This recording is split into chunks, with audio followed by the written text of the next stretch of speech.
halaman 21 ya. Halaman 21 baris ke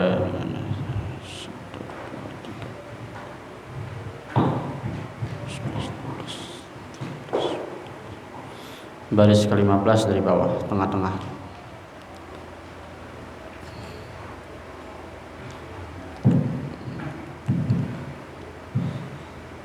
Halaman 21 baris 15 dari bawah. Li'annal i'tiqada, di tengah-tengah dari atas berapa tuh? 2, 3, 4, 5, 6, 7, 8, 9, 10, 11, 12, 13 dari atas ya. Di tengah-tengah agak sebelah kiri. Li'annal i'tiqada sahiha. Bismillahirrahmanirrahim. Alhamdulillah wassalatu wassalamu ala Rasulillah Muhammad bin Abdullah wa alihi washabbihi. Amma ba'da, la haula wala quwwata illa billah. Rabbi shrah li sadri wa yassir li amri wahdil qalbi wa saddid lisani bihaqqi nabiyyina Muhammadin sallallahu alaihi wasallam. Allahumma inna nas'aluka al-futuha al-munuha rusuh wa tawbatan nasuh wa syrah al-jasadi wal ruh. Li'anna al-i'tiqada sahiha. Li'anna li karena anna bahwasanya al-i'tiqada i'tiqad diambil dari kata akad ya. Jadi akad itu bahasa Arabnya akad ya. Akad nikah artinya akad, bahasa Arabnya akad. Akad itu ikatan ya. Jadi kalau orang nikah berarti sudah ngicap ijab qabul, namanya udah ikat ya. Ijab itu minta jawaban, ijab. Ijabun, ajaba yujibu, menjawab, ijab. Kemudian qabul, terima. Ijab qabul itu disebutnya akad nikah ya. Itu rukun paling penting. Ada pengantennya, ada maharnya, ada wali, ada saksi. Akadnya nggak sah. Bahkan akad ini menjadi satu-satunya rukun paling penting di mana saja, di semua transaksi. Wattaqullaha allazi tasaaluna bihi wal arham, dalam surat An-Nisa. Bertakwalah kepada Allah allazi tasaaluna bihi wal arhama, atau wal arhami. Ada yang baca al-arhama, ada yang baca al-arhami. Tapi lihat Quran kita Quran apaan? Quran riwayat siapa? Baca sesuai dengan Quran kita. Ada yang membaca tasaalun, wattaqullaha allazi tasaalun. Bertakwalah kepada Allah yang engkau itu tasaalun, saling berkait janji, saling meminta, saling berakad ya. Bihi, dengan nama Allah itu ya. Jadi orang tuh kalau nikah pakai nama Allah, ya kan? Bukan syahadatnya, bukan. Kalau syahadatnya sunnah, ya. Disuruh syahadat, asyhadu an la ilaha illallah. Ada lagi istighfar, faqulu jami'an astaghfirullahal azim, ya kan? Habis itu baca min tarkis shalah. Kalau yang pernah nikah tahu. Kalau yang pernah nikah harus sudah hafal itu, ya. Astaghfirullahal azim min tarkis shalah wa minat taqsiri fiha. Aku minta ampun pada Allah dari meninggalkan salat dan dari mengqasar salat, dari meringankan, meremehkan salat. Tapi kenyataannya orang yang udah selesai nikah pada malas salat. Berarti akadnya secara akidah, secara tasawuf sebetulnya enggak sah. Secara tasawuf lah itu, secara hakikat ya. Jadi orang pada meminjam nama Allah, transaksi, saya beli ya saya jual, atau saya jual ya saya beli. Kalau jual beli harusnya gitu. Kita beli peci nih bang, ini berapa? Ya ini bang, salaman, saya beli ya bang, kata dia, ya saya terima. Saya beli ya bang, saya beli itu saya beli, saya kasih, ya saya terima, maksudnya dia ridho gitu. Itu ijab qabul, biasain tuh kalau jual beli begitu ya. Mau beli apa aja, beli peci, beli siwak, beli HP, sama begitu. Akad, pakai akad. Tapi itu ulama kita bilang itu nggak wajib, karena akad itu dalam hal kayak gitu sifatnya udah ridho ya. Tawar menawar terus dia bilang ya sini duitnya, itu udah akad udah ya. Itu lughatan aja. Lughatan itu artinya secara syar'i. Kalau kita mau biasain aman, itu begitu caranya gitu maksudnya ya. Tapi kalau guru-guru kita nggak ngajarin gitu. Kalau jual beli ya biasa aja, beli ya. Oh ya berapa? Itu udah akad itu ya. Artinya sudah ada kesadaran. Tapi kalau mau ihtiyat, udah mau hati-hati, kalau beli sesuatu yang kayak berharga, Quran misalkan atau baju koko, biasain tuh lagi di majelis-majelis di pinggir jalan tuh, biasain di bazar-bazar tuh, bang saya beli ya bang, nih saya bayar, iya saya terima, tuh biasa. Kalau saya biasain gitu, lagi di Darul Islah atau di As-Salafiyah lagi ada bazar, saya biasain tuh beli peci, bang saya beli, ya saya terima, itu akad. Nah kalau nikah wajib ya, ada pengantin, ada saksi, ada wali, ada mahar. Akad kagak ada ya kagak jadi. Pengantin nggak ada, akad ada, jadi. Akad itu paling penting. Pengantinnya nggak ada, akadnya ada, jadi ya. Maksudnya pengantinnya pengantin wanita. Pengantin wanita di kampung, kita akad ini bapaknya, Bang Hasan punya anak perempuan di kampung. Kata Bang Hasan, Ustadz aneh kawin ini nanti sama anak saya. Iya, anaknya nggak tahu, jadi ya. Itu akad. Jadi akad itu paling penting. Jadi akad itu artinya ikatan, ya, ikatan secara bahasa artinya ikatan. Nah di sini membahas tentang iktikad. Iktikad sama diambil dari kata akad. Orang yang sudah bersyahadat berarti sudah mengikat diri dengan Allah. Berarti dia disumpah harus bertauhid menjalankan syariat gitu maksudnya. Ya. Jadi orang yang punya iktikad lu apaan? Ahlus sunnah wal jamaah. Oh ya iktikad. Berarti kita sudah punya resiko, sudah punya konsekuensi, harus mempertahankan konsekuensi kita sebagai ahlus sunnah wal jamaah. Itu iktikad namanya. Ya. Nah kalau bahasa ininya akidah, ya sama dia juga. Akad, iktikad, akidah sama. Akidahnya apaan? Akidah ahlus sunnah wal jamaah. Lagi ngaji apa? Ngaji akidah. Akidah apaan sih? Akidah pemahaman. Ya. Pemahaman bahwa kita ini mengikat diri dengan Allah, itu akidah maksudnya. Jangan musyrik, wala tusyrik bihi syai'an. Jangan memusyrikkan Allah dengan sesuatu yang lain. Itu namanya i'tikad ya. Akidah ya. Akidah itu namanya, i'tikad itu kerjaannya gitulah gampangnya ya. Li'annal i'tikada i'tiqad ya, bukan i'tikad, i'tiqad pakai qaf. Li'annal i'tiqada, karena sesungguhnya i'tiqad as-sahihah yang benar, yang sahih. Kita punya i'tiqad yang sahih, dikasih tahu nih, huwa adalah i'tiqadu ahli sunnati wal jamaati, i'tiqad ahli sunnah wal jamaah. Emang ini doang kelompok atu yang masuk surga, yang lain mah ngelebu neraka semua. Oleh karena inilah ahli sunnah wal jamaah ini dijamin masuk surga oleh Rasulullah, maka semua kelompok mengklaim diri ahli sunnah wal jamaah ya. Yang enggak tahlilan juga mengklaim ahlus sunnah wal jamaah. Harusnya ahlus sunnah tuh begini, bukan begitu. Harusnya ahlus sunnah enggak maulid, bukan yang maulidan. Maulid itu ahli bid'ah. Nah, masing-masing mengklaim, bahkan Syiah juga ngakunya ahlus sunnah wal jamaah. Cuman ketika dia dibilang dia Syiah, dia nggak marah ya, karena Syiah artinya nggak jelek ya. Syiah itu artinya kelompok yang mendukung Syiah. Pada zaman dulu adalah kelompok yang mendukung Sayyidina Ali itu, atau mendukung Muawiyah bin Abi Sufyan itu. Nah, i'tikad ahlus sunnah wal jamaah itu yang bagaimana? Wa'tiqaduhum dan adapun i'tikad mereka, wa'tiqaduhum dan adapun i'tikad mereka ahlus sunnah wal jamaah, annal khaliqa, bahwasanya yang menciptakan, lil ibadi, hamba, bahwasanya yang menciptakan hamba, wa af'alihim, dan perbuatannya. Kita diciptakan oleh Allah, perbuatan kita juga diciptakan oleh Allah. Tapi jangan berkata gini ya, saya didudukin sama Allah. Benar, hakikatnya benar, tapi jangan ngomong gitu di orang awam ya. Kalau Syekh Siti Jenar ngomong begitu, lu nggak sholat Syekh Siti Jenar. Saya kalau sholat kalau sudah diperintah sama Allah. Kalau kita orang awam belum sampai. Maksudnya itu ulama-ulama kayak gitu tuh sholatnya benar-benar dari hati, dari perintah Allah. Beda sama kita, masih serba hawa nafsu ya.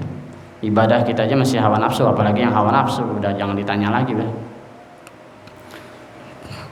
Jadi perbuatan kita nih, kita duduk, kalau bahasa Sunda dulu gini, di dia kia ayana, Kalau lagi ngaji gitu dulu, sebelum ini namanya pengawasan. Kalau ngaji gitu dulu, yang namanya nenek-nenek sama kakek-kakek. Di dia kieu ayeuna abdi duduk calik, abdi calik, abdi diri kalawan Allah gitu. Di sini begini adanya, saya duduk, saya diri, saya ngomong, semuanya adalah perbuatan Allah. Berarti kita ini cuma sebab, semua cuma mesin. Allah yang berbuat. Ada lagi yang lebih parah lagi, Syekh Hisham Kabani. Syekh Hisham Kabani, orang thariqat. Waktu datang ke Darul Islah ngomongnya, saya tidak berbicara kecuali apa yang diilhamkan oleh Allah sekarang ini. Jadi apa yang keluar dari hati saya, apa yang keluar dari mulut saya, hanya ada yang di hati saya. Tidak pernah saya pikirkan dan tidak sebelumnya saya pikirkan. Lebih berat lagi itu. Ya. Dan memang kenyataan begitu. Ya. Kita sebenarnya secara refleksi kalau kita ngomong, sebenarnya bukan kemampuan kita. Coba dah. Kita ngomong nih, sebenarnya bukan kemampuan kita. Kalau kita pikirin, begitu juga sholat, begitu juga ngapain aja duduk, semuanya perbuatan Allah yang menciptakan. Mana buktinya? Buktinya banyak orang yang pengen ke masjid nggak bisa ke masjid, banyak orang yang pengen bangun nggak bisa gara-gara stroke. Berarti dia ditakdirkan tidak sesuai dengan keinginan. Berarti duduknya kita, sholatnya kita, semuanya perbuatan dari Allah. Kalau mau lebih kasar lagi, perbuatan Allah udah, yang sholat Allah, yang disolatin Allah. Akidahnya para wali begitu. Yang sholat Allah, wah bahaya sih itu, musyrik ya. Enggak. Yang sholat Allah itu maksudnya kita digerakkan oleh Allah. Kalau Allah enggak minta kita ke masjid, enggak akan pernah. Ya. Itu akidah Ahlussunnah wal Jamaah kayak gitu, ya. Jadi lil ibadi wa af'alihim, kita dan perbuatan kita semuanya dari Allah. Ya.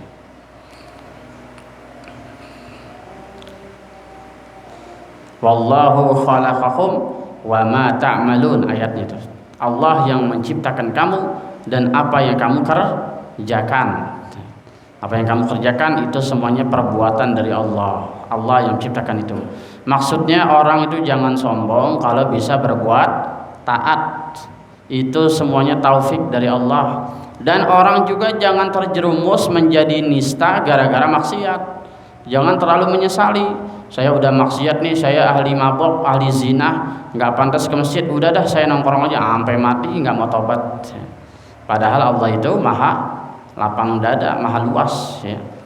Ya ayyuhal qul ya ibadiyalladzina asrafu ala anfusihim la taqnatu min rahmatillah. Katakan hai Muhammad, hai Rasulullah, wahai hamba-hambaku yang sudah melampaui batas, jangan putus asa atas rahmat Allah. Karena kadang-kadang kita maksiat ini sebenarnya Allah yang gerakin. Kalau kita belajar Al-Hikam tuh agak serem ya. Di sini nih bukan nih di malam Rebo nih. Belajar Al-Hikam, tapi sebenarnya anak muda tuh belum kuat. Anak muda tuh belum kuat, saya yakin. Atau di mana saja, di Sukabumi ada juga Al-Hikam. Di mana-mana sekarang buka Al-Hikam, lagi tren. Itu di dalam makalah kata-kata Al-Hikam itu ngomong begini, maksiat yang membuat kamu menjadi dekat sama Allah lebih bagus daripada ketaatan yang membuat kamu jauh dari Allah. Coba kalau dipikirin nalar gitu. Harusnya taat itu mendekatkan, maksiat menjauhkan, kan gitu harusnya teorinya kan. Tapi kata Syekh Ibnu Athaillah, maksiat yang mendekatkan diri kepada Allah lebih bagus dari taat yang menjauh. Maksudnya apa itu? Banyak orang yang maksiat, dari maksiatnya itu terus dia merasa hina. Dari merasa hina itu dia menyesal, habis itu dia dekat sama Allah, dekat banget. Tapi betapa banyak orang yang taat jadi sombong gara-gara merasa lebih bagus dari orang lain, jadi jauh sama Allah. Gitu maksudnya. Kadang-kadang ulama itu kalau ngomong bikin kita kaget. Banyak itu. Nah itu akidah kita. Jadi jangan pernah mengatakan bahwa kita kemampuan diri kita sendiri. Huwallah, semuanya dari Allah.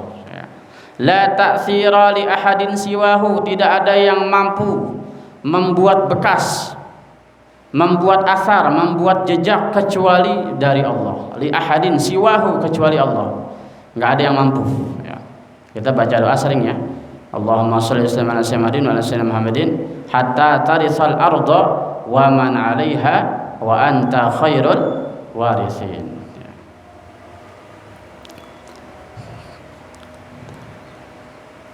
Sampai Allah sendiri yang mewariskan bumi, yang lain nggak ada, hilang semua.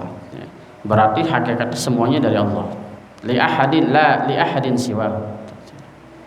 La li hayyin wala li mayyitin, tidak bagi yang hidup ataupun bagi yang mati. Berbuat itu nggak bisa yang hidup apalagi yang mati. Malah kadang-kadang kita dengar hadis begini, kata Rasulullah, orang yang ada perang Badar, tahu ya perang Badar ya. Nah, Rasulullah itu di dalam hadis Bukhari, jangan tanya lagi sahih apa enggak, tuh hadis Bukhari pasti sahih. Hadis Bukhari di bawah catatan itu di footnote ya. Saya punya kitabnya tuh 4 jilid. Itu di bawahnya dikatakan gini, Rasulullah kalau perang itu selesai perang kebiasaan itu berkemah 3 malam di situ. Ya. Kalau itu orang Islam didoain selama 3 malam itu. Makanya orang Muhammadiyah pakai tuh tahlilan 3 malam pakai. Cuman dia nggak bilang tahlilan itu enggak. Ya. Jadi kalau orang Muhammadiyah ini keluarganya meninggal itu 3 malam ngumpul tetap 3 malamnya doang. Cuman dia nggak kayak kita gitu, subhanallah bihamdi, enggak, dia baca Quran, baca ini masing-masing, habis itu ngobrol-ngobrol udah menghibur keluarganya doang. Saya tahu dari saudara saya di Depok tuh, dia gaul sama orang Muhammadiyah begitu di Depok banyak. Orang Muhammadiyah juga sama, ya. Ada kumpulan juga kalau habis meninggal, cuman 3 hari. Nah ini pakai hadis ini. Jadi Rasulullah tuh kalau habis perang itu berkemah 3 malam di tempat itu, habis nguburin mayat, yang kafir dikuburin, yang beriman dikuburin. Habis itu Rasulullah berkemah. Kalau yang Islam didoain, kalau yang musyrik dilaknat. Ditanya-tanya tuh Rasulullah mayat itu. Atadri ma wa'ada rabbukum haqqan? Apakah kalian mendapati atadruna ma wa'ada rabbukum alaikum haqqan? Apakah kalian mendapati apa yang dijanjikan Tuhan kalian itu benar? Gitu. Maksudnya mereka kan selama ini sembah berhala. Benar gak lu masuk surga nih sekarang gitu? Kan orang Quraisy ngakunya ahli surga gitu. Terus Umar deketin Rasulullah, engkau terlihat lucu dari jauh ngomong sendiri gitu. Kata siapa? Ini mayat ini lebih mendengar dari kalian, lebih tajam ribuan kali lipat kupingnya daripada kalian. Bahkan sendal ketika kalian jalan di muka bumi mereka bisa mendengar seperti petir, kata Rasulullah. Makanya kita kalau di kuburan jangan diseret gitu tuh jalannya, seret, jangan, itu hukumnya makruh itu. Ya. Kalau di kuburan sendalnya itu digituin jalannya. Rasulullah nggak pernah kalau jalan itu sendalnya gini seret. Ya. Jadi kalau jalan jangan diseret. Di bumi biasa aja makruh, apalagi di kuburan lebih makruh lagi. Kata Rasulullah itu sendal orang yang nyeretnya itu tret itu seperti petir buat orang kuburan. Kasihan kan? Ya. Nggak usah orang kuburan ya, kita tidur deh. Kuping kita di sini kita gini dung. Kedengaran kenceng kan, bisa gendang telinga bisa pecah itu. Ya. Kalau orang diinterogasi polisi gitu tuh nggak usah repot-repot, kupingnya ditekan, digebuk ke meja, budak bisa. Ya. Itu orang mati sama. Nah, orang hidup, orang mati sama-sama nggak bisa berbuat. Kalau dibilang nggak bisa berbuat, tapi sama-sama bisa bicara, sama-sama bisa mendengar, sama-sama bisa saling berkunjung. Kalau dibilang bisa, jadi dua-duanya bisa. Ya. Memberi madarat dan memberi manfaat, dua-duanya perbuatan Allah. Allah yang bikin bisa. Makanya ada di dalam kitab Ruh, jika kalian ziarah, hendaklah ziarah di hari Jumat atau sebelumnya atau sesudahnya. Maksudnya kami sama Sabtu. Yaumul Jum'ah wa yaumin qablahu wa yaumin ba'dahu. Yaumin satu hari sebelumnya, satu hari sesudahnya. Kalau ziarah ke orang-orang soleh, Jumat, Kamis, Sabtu. Kenapa? Karena hari-hari lain katanya mereka saling berkunjung. Nah, berarti kan emang ada hadisnya. Artinya berarti orang hidup atau orang mati sama saja kehidupannya, nggak ada bedanya, cuman dimensinya berbeda. Siapa yang bikin itu? Semua dari Allah. Nah kita aja kalau ditakdirkan stroke nggak bisa ngapa-ngapain, itu takdir Allah. Jadi jangan berkata begitu. Ini kita boleh minta doa sama yang hidup karena yang hidup bisa berbuat. Salah itu akidah kayak gitu. Yang hidup juga nggak bisa berbuat kalau nggak karena izin Allah. Fahadzal i'tiqadu huwa tauhid al-mahdi. I'tiqad semacam ini sangat adalah tauhid,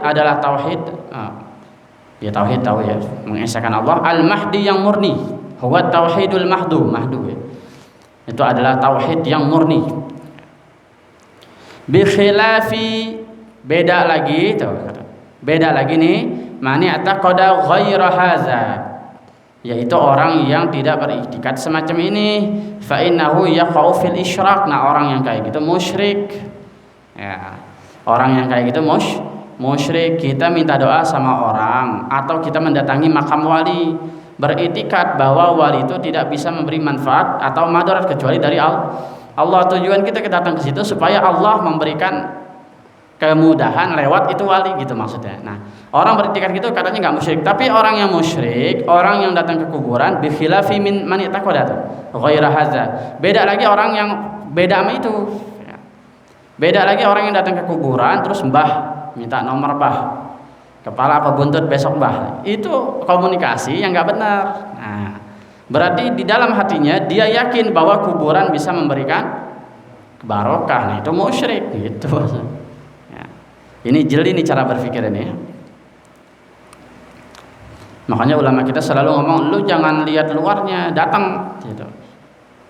Kalau mau tahu maulid bid'ah atau enggak, sesat apa enggak, datang ke dalam. Jangan belum datang lihat dari luar.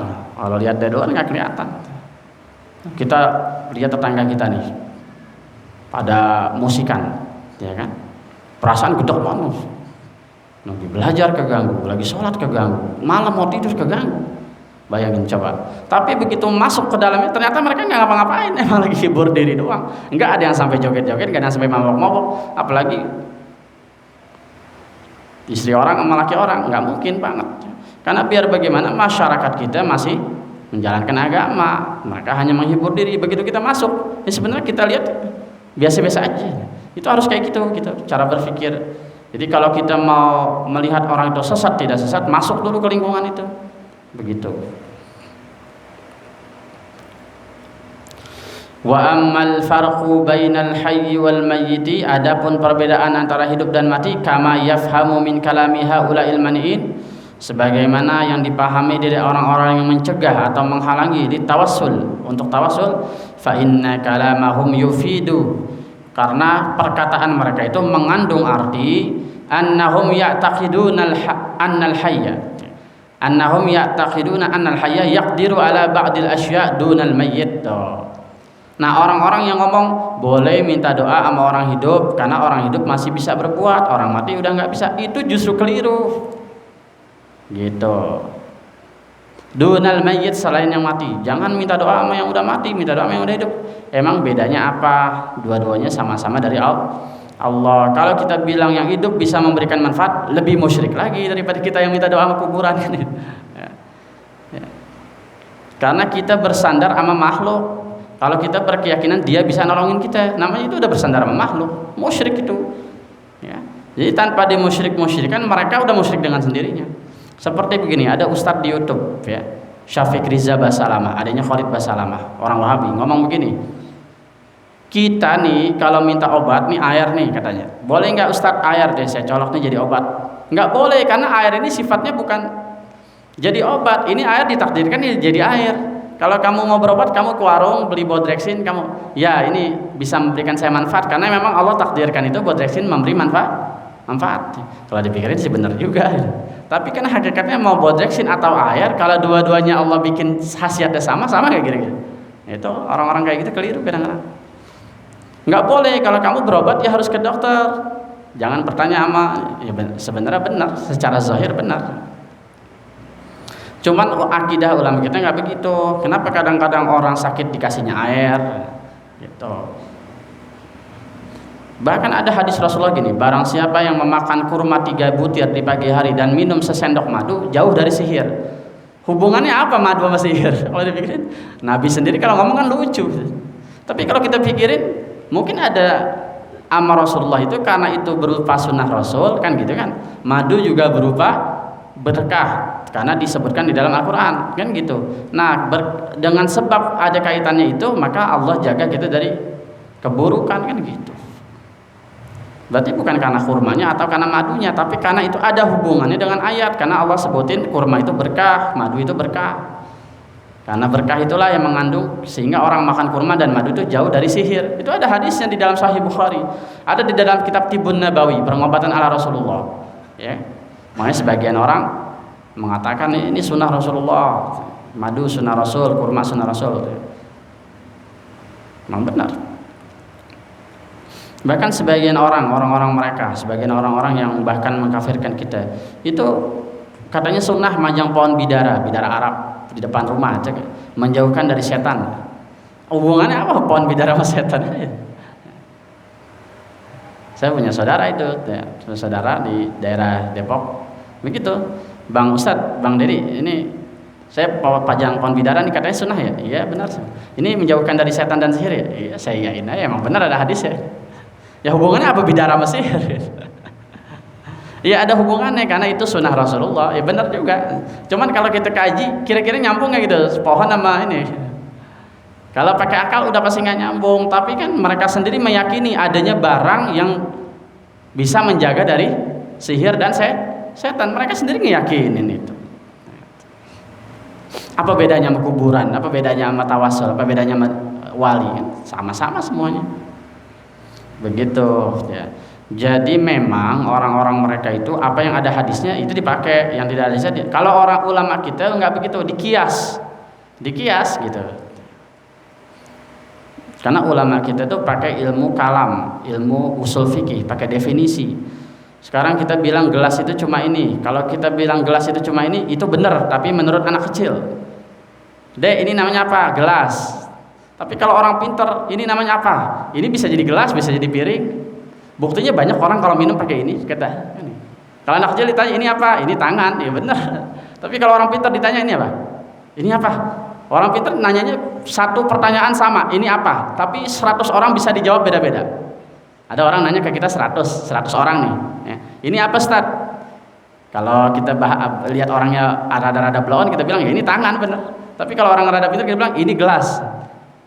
Kalau dia cerdas juga dia nggak akan ngebantah. Kenapa? Karena ini bisa jadi gelas, bisa jadi piring kan gitu. Ya, ulama kita cara berpikirnya begitu, pakai logika. Ya. Namanya ilmu mantik, ilmu cara berpikir. Nah itu yang mereka nggak punya. Ya, kalau ulama kita punya, bahkan dipelajarin. Ya. Ada ilmu mantik, tapi harus punya nahu dulu. Kalau nggak punya nahu, jangan belajar mantik, nggak akan mampu. Ya.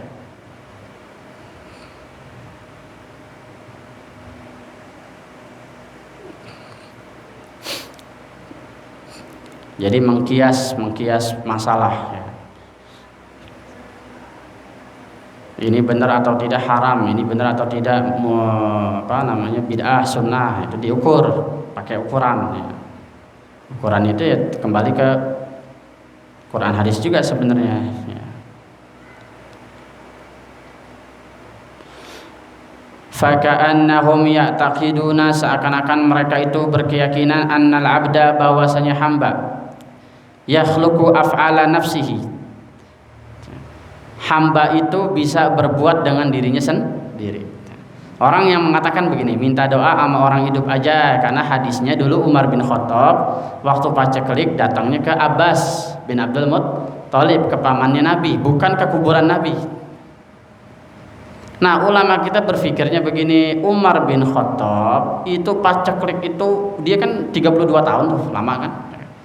Itu paceklik itu enggak sekali dua kali. Kadang Umar bin Khattab ngutus utusan ke makam Nabi, bukan Umar yang datang sendiri. Tolong kamu nih ucapkan salam saya ke Madinah, ketemu Rasulullah ya, ke Masjid Nabawi maksudnya. Ya Umar di Madinah. Tolong sampaikan salam saya, tolong mintakan doa ke Rasulullah. Itu kan dari kemarin udah dibahas tuh, dari halaman-halaman sebelumnya. Kadang Umar bin Khattab datangnya ke pamannya Nabi. Itu ulama kita berpikir bukan karena pamannya Nabi masih hidup, Nabinya udah mati, bukan, karena menghormati pamannya Rasulullah dan juga menghormati orang yang lebih tua. Jadi minta doa sama yang lebih tua itu sunnah berdasarkan perbuatan Umar bin Khattab. Jadi kadang Umar ke makam Nabi sendiri bawa pasukannya, kadang ngutus utusan buat ngucapin salam ke Rasulullah, kadang lagi mintanya sama Abbas bin Abdul Muttalib, karena Abbas bin Abdul Muttalib zaman Umar jadi khalifah itu sudah tua, dituakan. Jadi tolong dong engkau kan pamannya Rasulullah, tolong mintakan hujan, didoain turun hujan. Nah orang-orang mereka itu ngambilnya dari situ, minta doa sama yang udah hidup, yang masih hidup. Kalau yang mati nggak boleh. Seakan-akan tuh katanya mereka itu mengatakan bahwa orang yang masih hidup bisa berbuat dengan kemampuannya sendiri. Padahal enggak. Jangankan berbuat dah, berpikir aja. Berpikir nih, kalau bukan kemauan kita, maksudnya kita berpikir udah pasti bukan kemauan kita. Kadang-kadang kita lagi putar tasbih nih habis subuh, konsentrasi, tapi pikirannya malah ke tempat lain. Berarti yang mengendalikan pikiran kita bukan kita sendiri.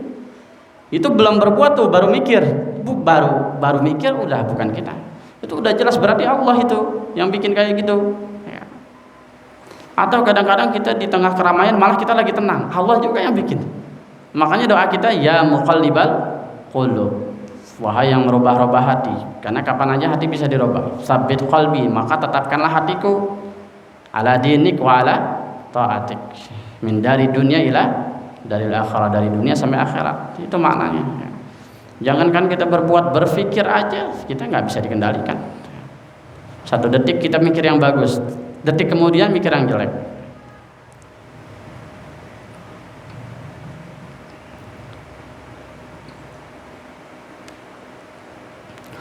Fahuwa mazhabun batil. Orang yang ngomong begitu mazhab batil, mazhab rusak. Minta doa yang masih hidup aja, yang udah mati nggak boleh, merusak gitu. Kenapa? Karena hidup dan mati tidak ada bedanya di mata Allah. Nanti di pembahasan yang di depan lebih dahsyat lagi, lebih serem lagi nanti. Jadi pernah zaman paceklik, zaman khalifah itu minta ke Aisyah. Ini prolog aja ya, pembuka. Sebelum besok-besoknya datang ke Aisyah minta doa. Kata Aisyah, di sini masih ada Rasulullah, masih ada Rasulullah di sisiku. Kamu buka aja tuh kedup makamnya itu, tutupan makamnya. Nah, tutupan makam itu dibuka sampai tidak ada penghalang antara makam dengan matahari. Makamnya kena matahari itu. Kalau dulu kan ditutup pakai itu, pakai alas kurma, terus dibuka. Itu tawasul. Ya Allah, dengan keberkahan Rasulullah nabimu dan tidak ada penghalang antara engkau dengan nabimu, maka turunkanlah hujan. Nanti di tengah-tengah tuh. Kan kalau dipikirin itu lucu banget gitu. Minta hujan, buka tutup makam Rasulullah. Nah, hubungannya apa sama hujan gitu? Ya maksudnya berdoa. Nah terus berarti Allah itu terhalang dengan atap itu? Bukan, itu hanya simbolis aja. Makanya kalau dalam sholat istisqa itu kan begitu ya. Ketika dulu Dr.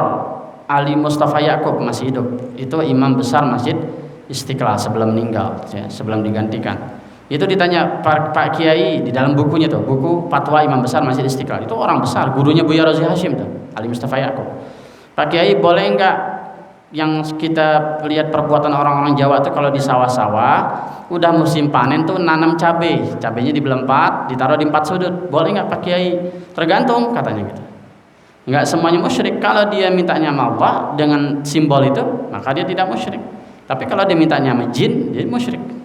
Berarti masalah halus. Padahal kalau dipikirin hubungannya apa sama cabai? Bahkan kalau di kampung-kampung di Jawa Barat atau di Madura atau di mana, karena kan saya banyak tinggal di luar-luar dulu, Majalengka, di Banjar, di mana, di Bandung juga pernah seminggu. Itu lihat kebiasaan orang-orang kampung itu. Kalau di Madura kawinan nih, biar panas pakai nanas. Nanas itu simbol matahari, pakai nanas. Nanas tancepin duit sama cabai, sama bawang merah, bawang putih. Kalau dibilang hubungannya apa gitu? Itu Syekh Ali Mustafa Yaakob jawabnya tergantung. Apa itu makna cabai? Cabai itu kan merah. Merah itu panen terang, supaya sawah itu panen seperti ini cabai, sukses gitu, berhasil. Dan warna merah itu supaya mataharinya cerah terus, jangan sampai hujan. Ya Allah, jadikanlah suasana hari ini seperti cabai ini, begitu. Ya. Begitu juga orang ini pakai nanas, cek. Ya Allah, jadikanlah siang hari ini jangan sampai hujan, karena saya mau nikahan. Jadikanlah seterang nanas ini, seperti nanas ini, simpel. Mana dalilnya? Dalilnya sholat istisqa. Ketika sholat istisqa Rasulullah membalikan sorban, ya, sorbannya di kiri jadi di kanan. Tadinya Rasulullah pakai sorban di sini, terus dibalik gini. Itu disaksikan sama sahabat. Ya. Dan Rasulullah itu berdoa ngangkat tangan paling tinggi sampai ketiaknya itu kelihatan. Ya. Rasulullah itu kalau doa kan gini, tapi kalau istisqa begini, ketiaknya kelihatan karena pakai baju ihram kan. Ada hadisnya. Apa hubungannya sorban dibalik itu? Maksudnya apa? Itu simbol supaya membalikan keadaan dari paceklik supaya jadi subur simbol. Jadi berdoa dengan simbol itu boleh gitu. Begitu juga memajang-majang foto di rumah, foto yang baik-baik atau gambar kaligrafi boleh, selama tujuannya bagus.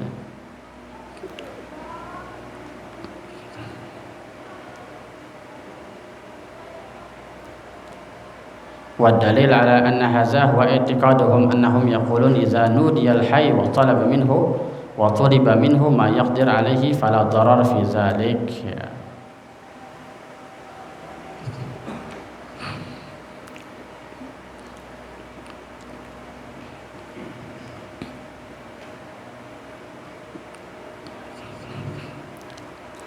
Dalil ini itikad, bahwasanya itikad mereka itu, bahwasanya mereka berkata apabila dipanggil yang hidup dan dimintakan doa, ma yaqdiru alaihi fala dharar.